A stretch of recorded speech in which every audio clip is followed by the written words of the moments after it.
Hi guys, welcome back to my channel. Andrea here, aka Drea Sugar 21. If you're new, welcome.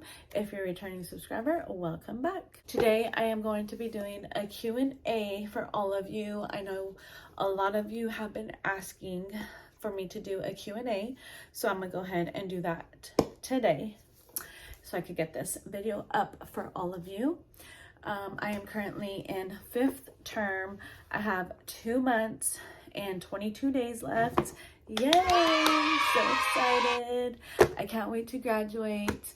I am in my 3rd clinical rotation and in the ICU at my local hospital.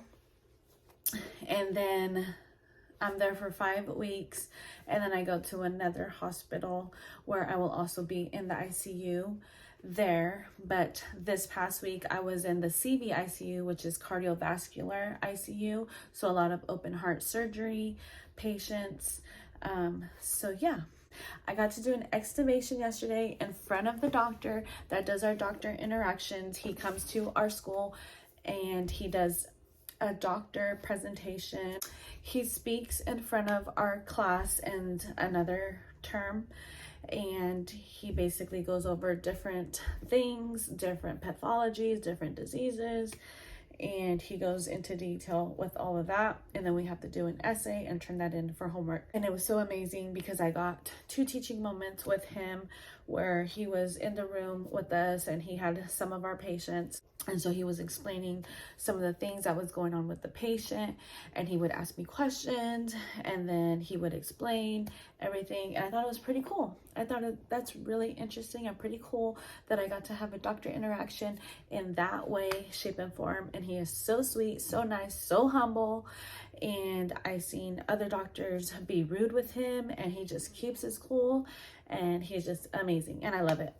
But anyways, let's get into the Q&A, and then I will do a separate video on my clinical rotations this week, so stay tuned for that. Let's go ahead and get into it. Okay, so the first question is, any advice when starting clinicals? So yes, I am going to give some advice. I have a lot of advice on when you first start clinicals. Number 1 is have a good attitude. Don't ever say, I'm so tired. Why do I have to be here?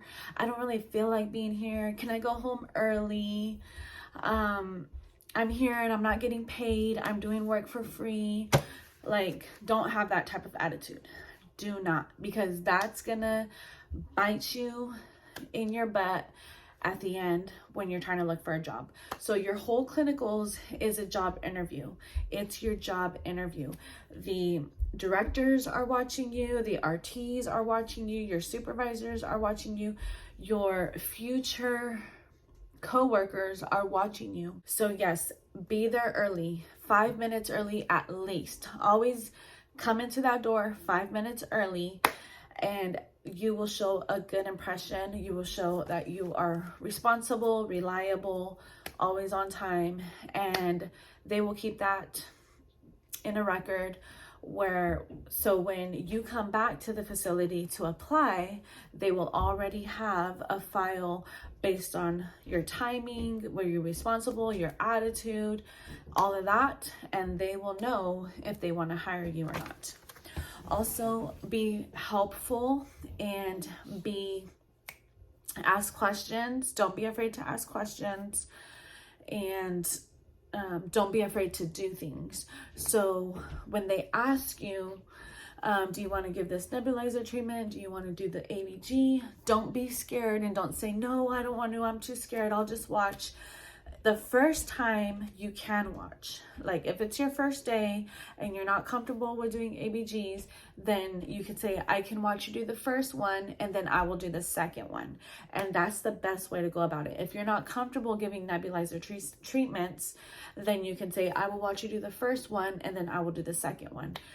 And RTs will be completely happy and okay and comfortable with that, because at the end of the day, they want you to feel comfortable and they want you to be able to come out of your shell and do all of these things that you need to be doing as an RT.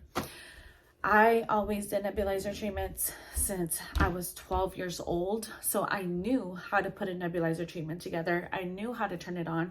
I knew how to put the medication in there. I knew how to put the mask on or the mouthpiece, everything. So I was a professional at it because I did it since I was 12 years old. I have asthma, my brothers have asthma, my kids have asthma. So it was like nothing for me. So when they said, you want to do the nebulizer treatment, I was like, yep, I'm ready, let's go. And I was doing all those nebulizer treatments for the RTs and they loved it. The first facility that I did my clinicals at, guess what? I got a job offer. I got a job offer when it came to my last day. That supervisor called me to the side. She said, Andrea, I want to talk to you. And she said, I love you. You're amazing. You were always here on time. You never called in. You were here every single day. If you did call in, it was because something serious had happened. You always gave us a call. You let us know. And she was like, this is your home. She said, this is your home. Come here when you graduate and you got a job here. So yeah, I already got a job offer and that was my first clinical rotation, 3rd term. So I already had a job by 3rd term. And that does not happen to very many people because they're lazy. They don't want to go to clinicals. They don't want to work for free. And they're long hours. You're there 12 hours. Sometimes you're there 9 hours. For some people, 9 hours is a long day, but 12 hours, that's even longer. So anyways, yeah, take it as a job interview. Your clinicals, make sure you're prepared. Have your pen, have your clipboard, have paper to write on, because you're going to have to write down all kinds of numbers from the vent. When you do your vent check, you're going to have to write down those numbers. And when you're doing your patient assessment, you're going to have to write down breath sounds, how much sputum, where did you suction, all of the vital signs. So yes, be prepared with that. Have your stethoscope and have your pulse ox. And yeah, always come with ironed. Make sure you don't come in with wrinkly scrubs because that's going to make you look lazy and unprofessional. Always have your hair combed. You know, if you wear some type of like messy buns, make sure it's a nice looking messy bun, or just try to have your hair up in a ponytail. I know you cannot have your hair down. That's one of the things, you cannot have your hair down. So make sure you're combing your hair, and when you go to clinicals, you look presentable. Another thing, nails. You cannot have your nails done. You cannot have nail polish, only clear nail polish. Make sure they're cut, trimmed, not too long. Make sure you're covering your tattoos. Some hospitals, they don't care. Like I have this tattoo on my wrist here. Sometimes I won't have my jacket on and I'll just have my short sleeve, and they don't really care about that. Because sometimes it's hot. You get hot, you're running around, you're doing things, and you get hot. So then you end up taking off your jacket. So that's understandable. But yeah, it really depends on the facility as well. But if they tell you to wear, if you have a long sleeve tattoo and they tell you to wear a sleeve, just wear the sleeve. Facial piercings. Make sure you don't have any nose piercings, eyebrow piercings, any of that. They don't like that. If you have a beard, make sure it's cut short. I know during COVID, they wanted you to have this shaved completely off, because if there was a gap in between the N95 and your beard, they would tell you, you got to shave it off, or you just can't go. They would send you home. Make sure you have the right shoes. If your school wants you to wear nursing shoes, black shoes, white shoes, whatever it is, and make sure you're following those regulations. Just do your best. Put in your best foot forward, and they will love you, and you'll get a job easily.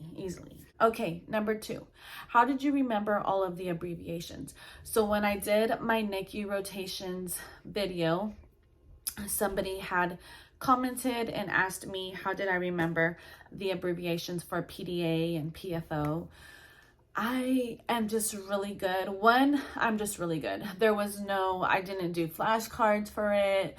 I didn't make up a mnemonic, which mnemonics are really, really good. And there's actually a YouTuber that does a lot of mnemonics, and I forget his name. But anyways, if you look up mnemonics on YouTube, you can find some really good mnemonics. But I did not even think of any mnemonics or anything. I couldn't remember what the P stood for, so I did look it up in the book, or I looked it up on Google. So Google is your best friend also. If you're having trouble, look up abbreviations on Google, and that'll help too. Number 3, how is it as far as finding a job as a respiratory therapist?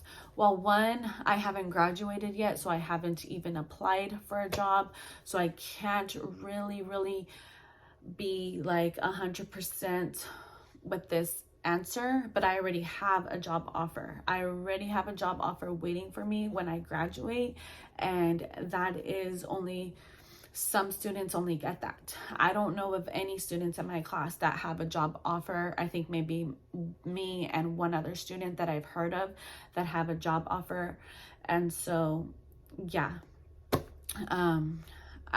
they just hired, the hospital that I am doing clinicals at, the RT told me that they hired 30 RTs like within a short period of time. And so he told me to apply at that facility. So when an RT is telling you to apply at that facility, that's a good sign that they like you. So if your RT preceptor is telling you, you should apply here, do you know where you want to work? Well, you should apply here, then that means they like you. So yeah, that RT, he was the team lead. Well, actually he is the team lead at the hospital that I'm currently at. And last week he told me that I should apply at that hospital. So he loves me. Number 4, overall, would you recommend this program and career path? So hold on, let me go back to how is it as far as finding a job. I have heard of RT new grads applying for jobs and waiting up to 6 months, or even having to move to another city. You might have to move. If you live in a small city and that hospital is full and they're not hiring, you might have to move to another city or a bigger city to have a better chance of getting a job. I would suggest to put your best foot forward, be the best RT student, and apply at all of the hospitals where you did your clinical rotations at. I would do that first. And then if you still couldn't get a job because for whatever reason, then I would go outside of my city and start looking to the outward cities around me, the surrounding cities around me. And then of course your chance of getting a job would be bigger, greater. And yes, some people did have to move to San Francisco from the city that I'm living in. They had to move to San Francisco or Sacramento or other cities, LA, to get a job. So yes, it does happen. So number 4, overall, would you recommend this program and career path? Yes. I totally recommend respiratory therapy as a career path. It is so rewarding. These whole 16 months that I've been in RT school, I have loved every single moment of it. It is stressful, it is hard, it is challenging, it is difficult, it is draining, it is emotionally draining. It's all of the above, but I love it. I love it with all of my heart. And so if you think that you love the medical field, you have to have a love and a passion for the medical field. You have to have a love and passion for people and for sick people. You have to be okay with being around coughing and sick people and different smells. You have to be okay with smelling urine and feces and vomit and blood. You have to be okay with seeing wounds opened, just all of the gore and awful things out there. You have to be okay with it. It is hard sometimes, and it can be a little emotional. Sometimes when you get off the clock and you're sitting in your car, you might have a meltdown, a breakdown, you might cry. You might ask yourself, did I do everything right? One good thing that I like to do when I was a CNA for 5 years, if you guys didn't know that, I liked to ask myself at the end of the day, when I went home in my car, or once I got home, I would question myself and ask myself, is there anything that you could have done differently? Is there anything that you could have done better? What can we do better for tomorrow? Was there anything that I failed at today? What do I need to work on to be a better healthcare worker? Because we should always be striving to do our best, and we're doing this for people. This could be our mother, our father, our grandmother, our grandfather. These are people that we're taking care of. And so that's what we have. That's how we have to see it, and that's how we have to look at it. That could be you in that bed, and how is your respiratory therapist going to treat you? How is your nurse going to treat you? How is your doctor going to treat you? And so all of this is very important. If you have a passion for people, then this is all for you. If you feel like, I just can't do it, I don't like the blood, I don't like mucus, I don't like smelling different scents and stuff, then this is not for you, because that's something you're going to deal with every single day, and you just have to deal with it. It's part of life. So either you're in it, you're all in it, or you just not in it. Don't waste your time and your money to do something just for the money, because you're going to be miserable. You're going to be complaining all the time, and you're not going to be doing what your passion is. It's better to find out what is your passion and what do you want to do, because that's when you're the most happiest, is when you're doing what your passion and what your calling and what your dream is. So yeah. Number 5, how many students are in your class? So right now we currently have 25 students. We started with, I don't know if it was like 24 students. Our second semester, 2 of them dropped. So then we were down to 22 students. And then third semester, we got a new girl. So we were at 23 students. And then now fourth semester, we also had that girl dropped, and then we got another girl. So then we were still at 24 students. And then this semester, that girl dropped, and now we got 3 new students, but they had failed their TMC CSE. You cannot graduate if you don't get a 98 passing score. You cannot graduate at our school. Every school is different, and every school, I found out, has different regulations, but our school, they have that regulation that you cannot graduate unless you get a 98 on your TMC and your CSE, I think. But anyway, so yeah, so we got 3 girls, new girls in our class. So now we have 25 girls. Now we have 25 students in our class. Number 6, are any of your classmates with you at the hospital during clinicals? So at this hospital that I'm at, I'm the only 5th termer, but I do have 2 3rd termers with me on the same days with me, and they're 12-hour shifts. So I really like that, because now I get to show them and teach them, and I'm a teacher. I'm just like a natural teacher. I like to educate people, and I like to teach people. So right away I asked them, I said, do you guys want to learn how to take down a BiPAP and put a BiPAP back together? And they're like, yeah. So I was like, okay, come on. So I showed them. We had like 5 BiPAPs that they had brought into the RT department. And I showed them how to take them down, and I showed them how to do the testing on them, and then how to, set them up and then do the testing on them. So that was fun. And then in the previous semesters, I did have 1 or 2 students. So I had 1 student with me. 4th term, I had, 1 student with me every clinical, every site.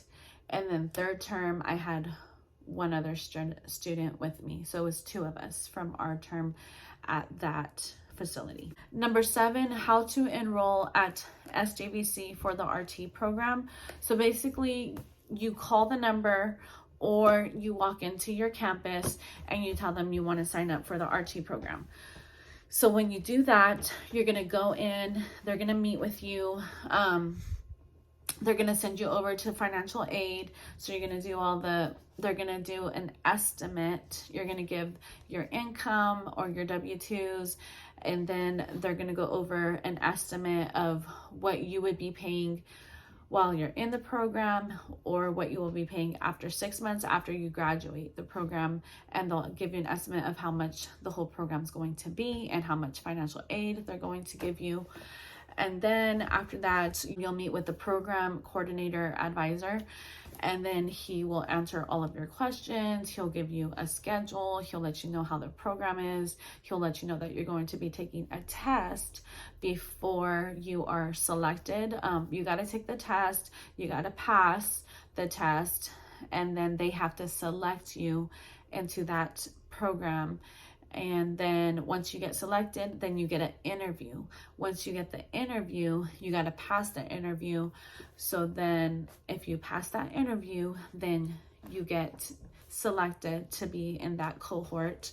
And then they let you know your start date, your schedule, all of that. And I totally recommend that you go over your schedule, because they do make mistakes, and they did it to me and they did it to other students, where they were doubling my classes. So I had already took psychology, and they had put psychology in my schedule. So I had to email him, and then I had to call him and tell him I already took psychology. And then they were trying to give me math. I was like, I already took math. And then they're trying to give me anthropology, and I was like, I already took anthropology. So yeah, they kept doing that to me. So not every semester, but like first semester, they're trying to do that to me. And then fourth and fifth semester, they were trying to do that. No, fourth semester, they were trying to do that to me. So I did have to call and talk to the dean and everything. And then from there, then they took the classes off, which is amazing. But some other girl, they did not listen to her, and it was this big old thing, and she said she was going to take them to court, and it was just insane. But yes, that's how it goes. Number 8, what to expect at clinicals. Expect to see everything. Expect to have rude preceptors. Expect to have nice preceptors. Expect to be asked to do everything. Expect to be asked multiple questions. So yeah, pay attention in class, because there will be preceptors that will ask you questions. They'll test you. They'll test your knowledge. They'll ask you about vents. They'll ask you about nebulizer treatments. They'll ask you about different things. So yes, be ready to be quizzed and tested on the spot. Expect to see blood. Expect to see motor vehicle accidents. Expect to see people that have hung themselves. Expect to see deliveries, women having babies. Expect to see C-sections. If you're not good with people getting cut open, this is not for you, because you're gonna be at C-sections, and you're gonna be there ready to get that baby and suction the baby, give the baby oxygen, whatever you need to do, assess the baby, all of that.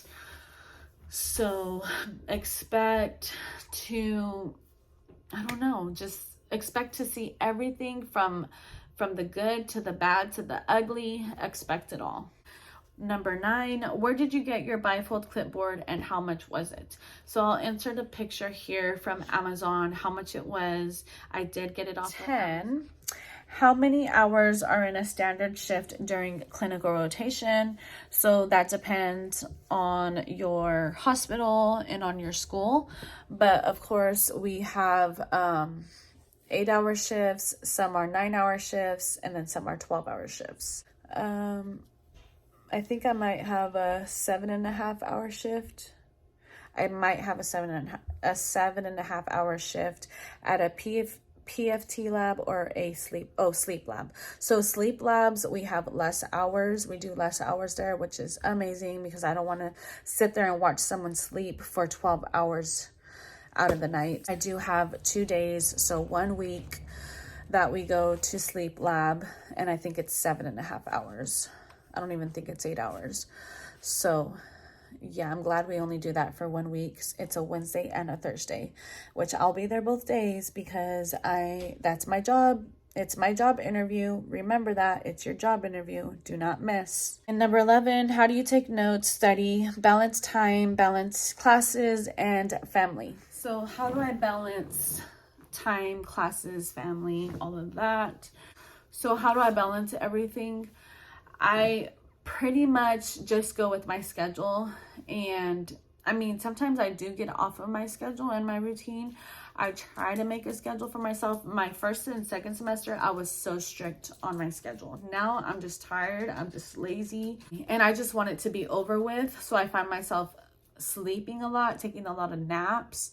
When I get home, I'm just like lazy.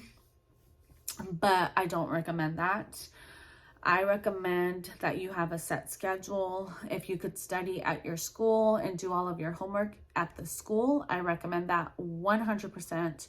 And then when you get home, then you can relax and be with the family and focus on the family.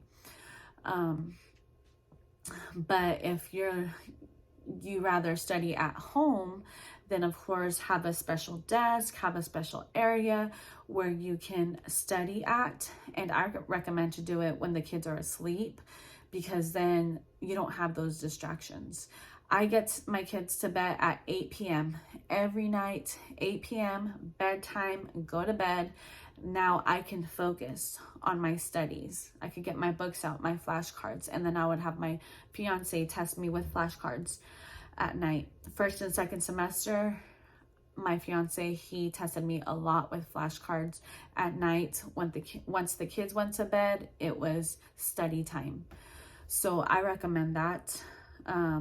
Let your days at school focus on your school, get your homework done, and then when the kids get off of school, or I'm not sure if you pick up your kids from school, then when they're awake, then let that be their time. Next question: is this program hard?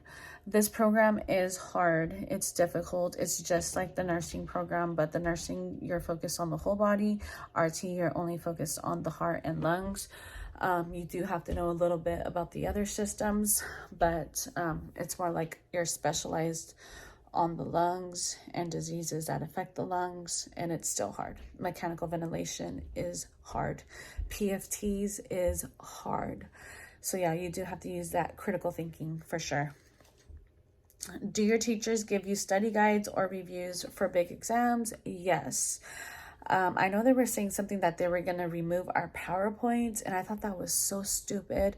And then they were saying that they were going to remove the study guides, and I thought that was so stupid. But anyways, I guess there's just a lot of people passing on study guides to other people, and they're just memorizing it, and so now they're not able to pass. So the people that graduated last semester, I guess there's still a few that have not passed their boards, and so that's what they're afraid of. They don't want us memorizing it, they want us to know it. And then what did you get to do the first day? So my first day of clinicals, I was able to do nebulizer treatments, EKGs, patient assessment, and titrate on a high flow nasal cannula. And then last, I was wondering what the prerequisites are. So the prerequisites are the same as nursing. If you don't know what those are, it's your English, your math, your psychology, your history, your sociology, your micro, your physio, your anatomy. What else is there? Your communications. It could be interpersonal communications or speech communication, ethics, which I think is the same thing as anthropology. And I think that's it. So as long as you have all of your sciences and your chemistry and all of that, I mean, anything that you have to do for nursing, you have to do it for RT. The only difference is that in this program, they let you do the prerequisites while you're in the program, and you do them the first 3 semesters. I think somebody was still doing their prerequisites 4th term. I'm not sure about 5th term. But anyways, I did my first three, the extra classes that I needed, because I still needed my physio, my micro, my chemistry. I did those in the first three terms. They do combine anatomy and physiology together online, and there's no labs, so it's all open book quizzes, open book tests. So if you do it, I suggest you do this program, because if you don't have your prerequisites, this is the best way, the best. And that's it, you guys. Okay guys, so that's all of my questions for today. If you do have any more questions, go ahead and leave them down below in the comments, and I'll make another video to answer all of those questions that all of you have. And thank you guys so much for watching. Love you guys. Bye.